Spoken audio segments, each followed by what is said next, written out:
ปัจจุบันกำลังแกะพี่น้องสร้างเพิ่นแปลงนี่เห็นบ่ก็บ่แม่นตำหนิสร้างดอกพี่น้องนี่ตัวนี้นี่ตัวบอลเฮานี่มันตั้งบ่ถึกนี่มันลุบลงหลุมนี่เห็นบ่ยากบัดเฮาสิปรับว่าเฮาสิปรับมันยากบัดนี้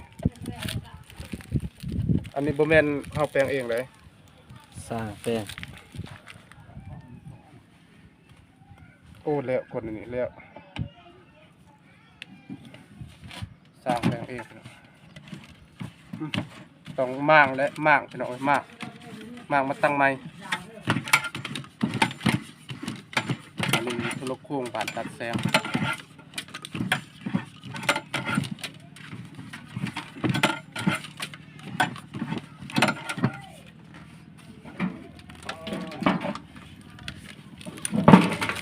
ม่างเลย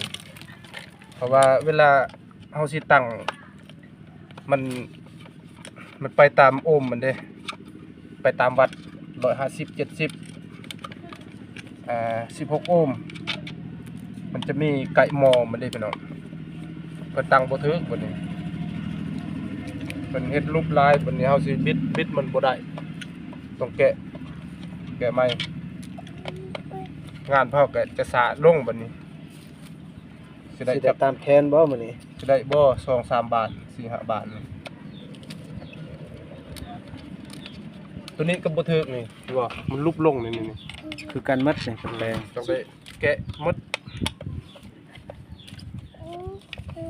อันนี้แบบบ้านเอาไปแปลงเองในสร้างแปลงเอง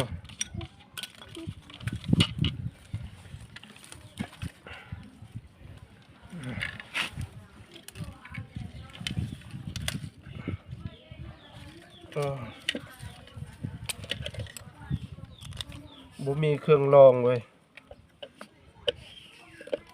ตั้งบ่ถึกเลยเพิ่นบ่ได้ใช้น็อตบ่จัก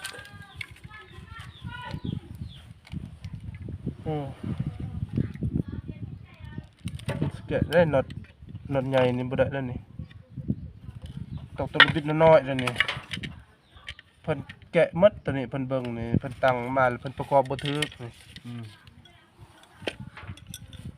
โอ้ยเฮาบ่มีตัวบิดน้อยเอกบัดนี้เสร็จได้บัดนี้คลิปยาวเลยบ่มันบ่มีเลยคลิปยาวอันนี้ตัดเอา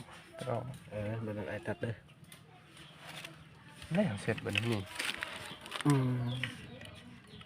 เพิ่นแกะแล้วเพิ่นแกะเบิ่งแล้วนี่เพิ่นตั้งนี่ตัวนี้บ่เข้ากันมันบ่เข้าฮู้